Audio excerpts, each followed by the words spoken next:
Great. So first of all, I want to acknowledge the Wulgurukapa people and the Bindal peoples as the traditional owners on the lands on which we meet, and pay my respects to the traditional owner groups of the Great Barrier Reef. So my name's Gillian, and I'm an environmental anthropologist at the Cairns Institute at JCU. And today I just want to share some initial reflections on care when thinking about the reef and its future. To do this, I draw on qualitative research conducted as part of broader engagement under the Reef Restoration and Adaptation Program, which is a 10-year research and development program exploring a range of scientific and technological strategies to help the reef survive and adapt to the impacts of climate change. So the RAP Regional Deep Dive is a comprehensive program of qual research conducted early in the first phase of RAP. Between 2021 and 2023, Lochez Brooksbanks and I travelled around the GBR region conducting face-to-face interviews with a total of 140 people from the groups you see here. We used an informal, open-ended format to allow participants to speak candidly about their lives and connections to the reef, their visions for its future, and their nascent thoughts on the prospect of assisted adaptation. And we've worked really hard to represent the richness of these perspectives in ways that can be meaningful for RAP science and decision making. Using thematic and narrative analysis, we've demonstrated the ways that participants consider assisted adaptation, not just in terms of a future of probable decline in the reef, but also in terms of futures imagined through their faith in effective local management and their hopes for social transformation and climate action. We've also demonstrated the ways participants describe their relationships with the reef, not as if it's some abstract issue or inert stock of resources and services they draw upon, but as the field in which they live and inhabit, and that offers them multiple opportunities and connections. So we've become increasingly interested in the idea of care in the deep dive accounts, and we draw particularly on feminist science and technology studies, which, like Indigenous scholarship on care, foregrounds it as a fundamental relational process in the making and remaking of worlds.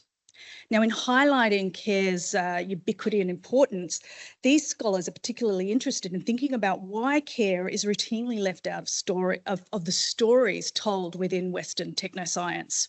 They advocate a closer empirical examination to the specific ways care actually articulates to techno-scientific matters as an effective state, an ethical obligation, and a practical labour. And this happens in non-innocent and asymmetrical ways. Now, this is not done with the aim of undermining technoscientific knowledge, but in representing it more completely and all the knowledge that goes into making it. So we can have more robust and inclusive forms of dialogue about its implications and possibilities. Now, we didn't specifically ask questions about care in the deep dive interview, but its presence can be seen in all the accounts.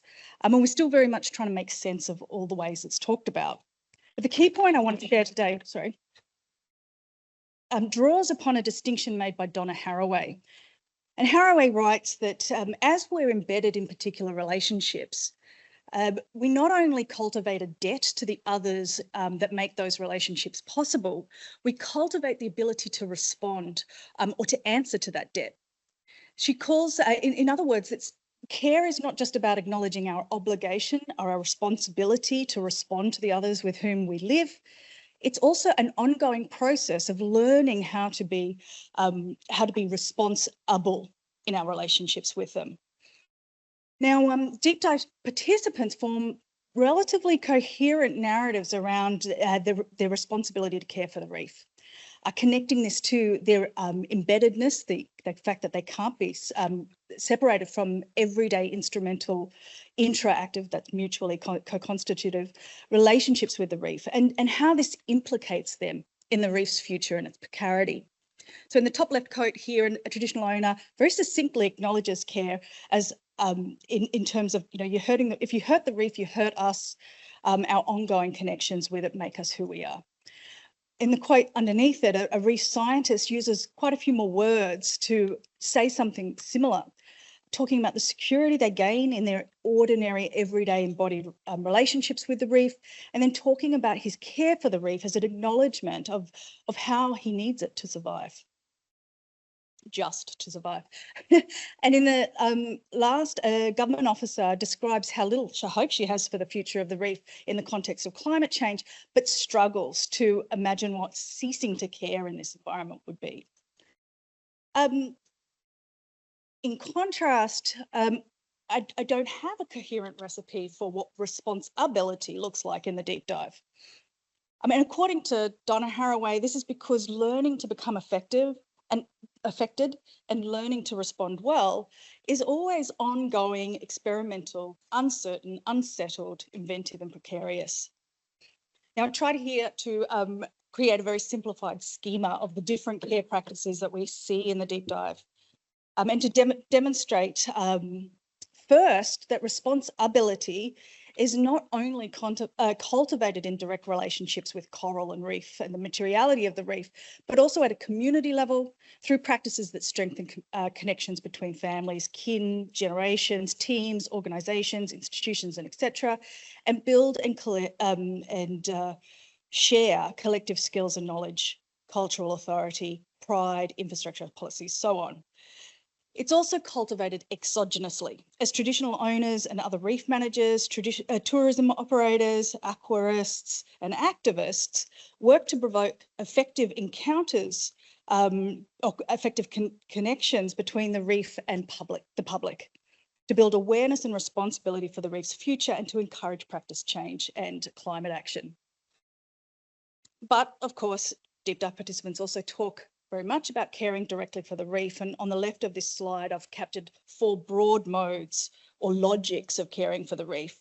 So the first is recognition, and it refers to the processes where people carefully bear witness to the reef and the reef life and learn to read its condition and what it needs. This can happen formally, or it can happen in very unacknowledged and routine ways. It can include monitoring and data collection, but it can also refer to the way people build kind of skills to determine various levels of coral stress and how they develop a sense of where the fish are or where cots are going to be.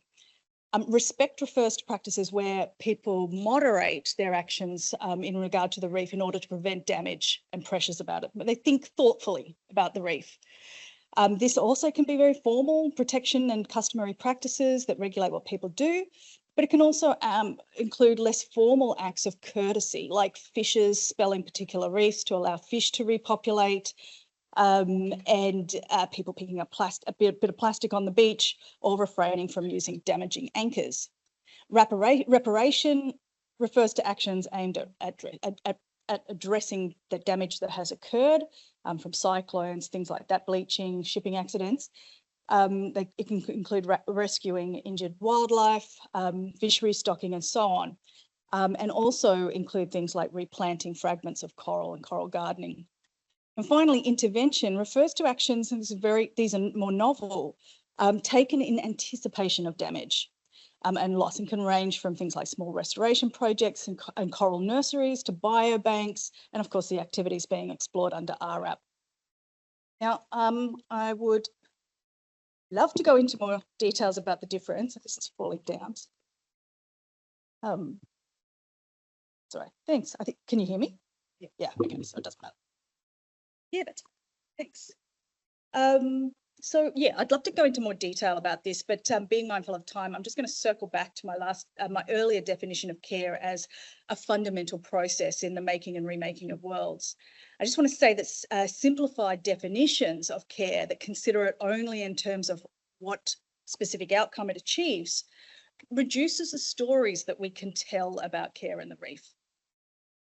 If we think about care as an experiment in response and responsibility, the possibilities multiply for our relations with the reef, our relations to each other, and our relations to the rest of the world. Thank you. In this quote, this is one of my favourite quotes, a tourism operator discusses coral gardening, not as something heroic or even something he's going to save the reef, but as a pragmatic everyday action that he can take that feels good and expands the stories being told about the reef, the negativity that actually marginalises his ability to care.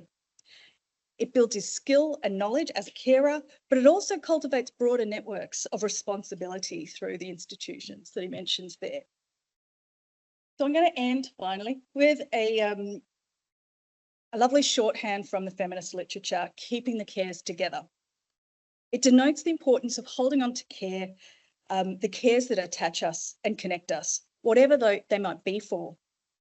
So there are always different objectives and different ways to care, and there are always inequities in how people care.